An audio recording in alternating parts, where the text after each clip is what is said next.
Yun po nangyari. Ito ang katotohanan eh. Napaikot tayo eh. And even our system, which is partly owned by the Lenovo because sila ay partner in accordance with their website. At ang may-ari nun po ay Chinese. And that was established in Beijing. Eh, Mr. Chairman, kung ang Homeland Security, United States, napasok nila, tayo pa kaya? The millions of data of me, you, and everybody in here were already been gathered by the Chinese government. Pinanganak sa isang malayong barangay. Ang nagpaanak, kumadrona. Nag-avail ng late registration, a minimum of at least 10 years. Like this Alice Guo, she availed of the late registration sa farm. Halos pare-pareha. 90% na nag-avail niya na Chinese. Eh, yun lang ang modus. Pinanganak ng kumadrona, hindi sa ospital pinanganak. Sa farm lagi pinapanganak. Enzo Recto, kalaban ang katiwalian at kasinungalingan, kakampi sa katotohanan at kabutihan. And we have found out, Mr. Chairman, along with our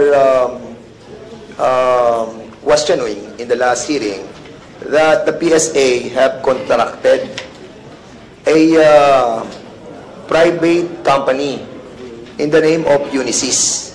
Actually, ngayon lang po natin nalaman no last hearing that ang PSA contracted a PPP project with a Unisys Corporation. Am I right, PSA? Yes, sir. Correct, di ba? At itong contract natin sa Unisys, nasa phase 2 na po tayo, correct? Yes po. At magkano yung first phase 1 natin na inubos na pera ng ano? Actually, kung public-private partnership siya, Ma'am Marisa, so basically, kung public-private partnership siya, ang unang gumagastos dito yung private, correct? Yes, sir. How much was spent for the phase 1? For the phase 1, sorry, I have to get it, sir. But for the phase 2, we have 1.59 yung phase 2. I'm asking for the phase 1. Yeah. How much was the phase 1? We'll check mo na yun. Ito mga pupunta kayo dito, hindi kayo handa. PSA. Sorry po. You know the phase 2 is 1 billion and 59 million. 590 million. 1.5. Magkano yung phase 1? The phase 1 kasi, sir, is a build, operate, transfer. So it's a different scheme, BOT? Under PPP pa rin po siya. PPP pa rin siya, pero build, operate, transfer. Yeah. For how many years? 13 years? From the original contract, sir, was 10 years, and it was extended because we had to have a bidding, the bidding process for the phase 2. So you contracted Unisys. Did you undergo a due diligence Yes, before sir. accepting yung sa bidding process ng Unisys? The bidding process goes through the PPP, Your Honor, for the phase 1, and also for the phase 2, there's an open bidding conducted. Are you aware of the problem that have been encountered by the Unisys in the United States, the Department of Homeland Security? No. Are you aware of it? No, sir. You are not aware of it? Yung problema ng Unisys sa FBI, na kung saan they have contracted the Unisys Corporation sa Department of Homeland Security, which was discussed in the Committee of the Congress of the United States, wherein they were accused of criminal fraud. And if I may read, Mr. Chairman, in 2006, Washington Post reported that the FBI was investigating Unisys for alleged cybersecurity lapses under the company's contract with the United States Department of Homeland Security. A number of security lapses supposedly occurred during the contract, including incidents in which data was transmitted to Chinese servers. Are you not aware of this? That this Unisys already encountered so much problems. Meron pa ako isang kaso sa kanila.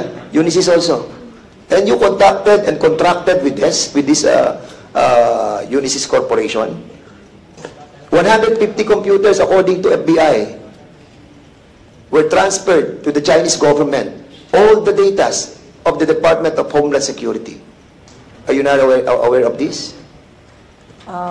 We had no knowledge about it. Yun. Yun ang problema natin. Hindi tayo nag-due diligence. Ang problem, Mr. Chairman, dito po sa 1.7 billion contract ng Department of Homeland Security, yung kanilang 150 computer were traced to a Chinese language website for hackers. And this stealing of data and sending it to Chinese side, all the while that Unisys was certifying to the government that its network was secured.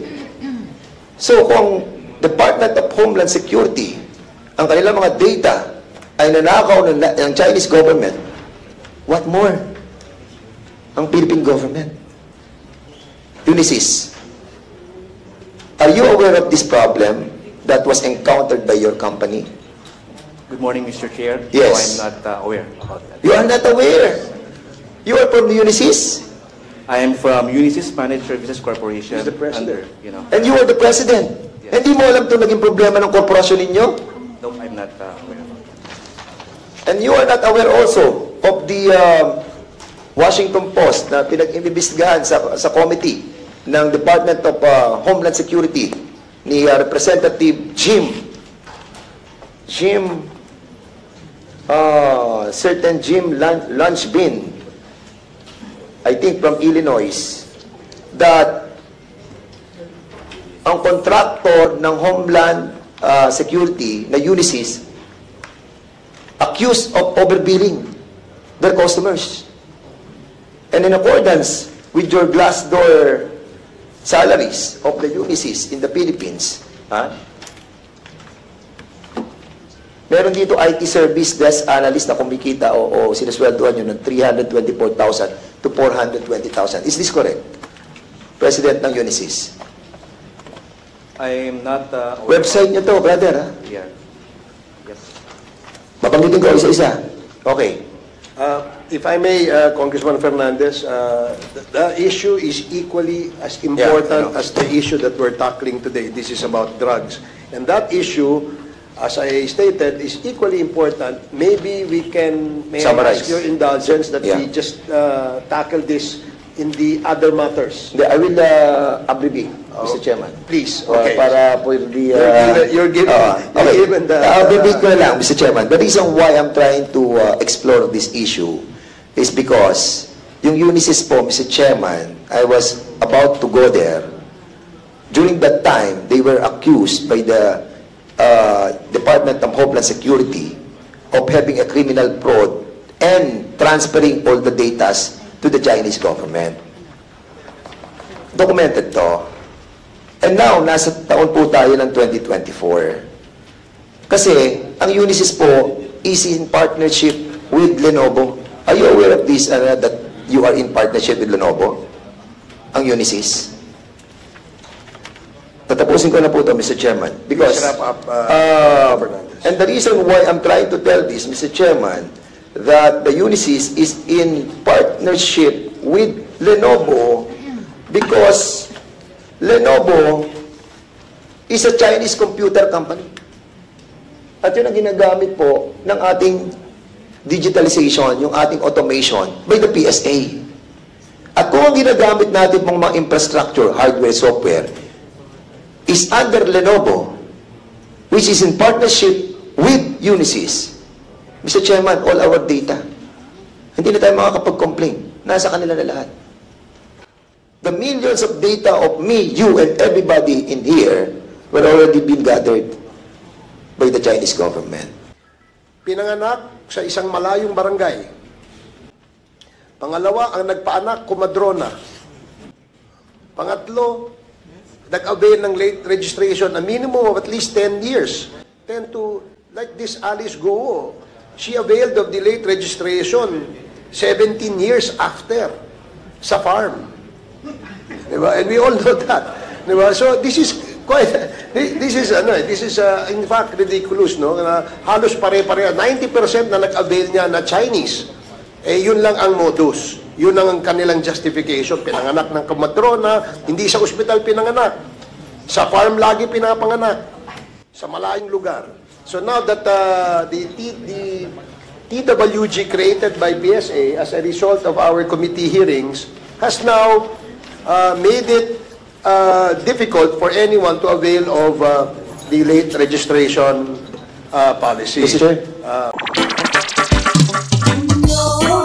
May kulanong salita na ang ibig sabihin dito ay ang pagkakaisa. Bunyog Party List. Halika na, Bunyog Party List ka na. Halika na, Bunyog Party List ka na. Sa susunod, ang atinang suportahan, Bunyog Party List, nagtataguyod ng katotohanan, lumalaban para sa bayan.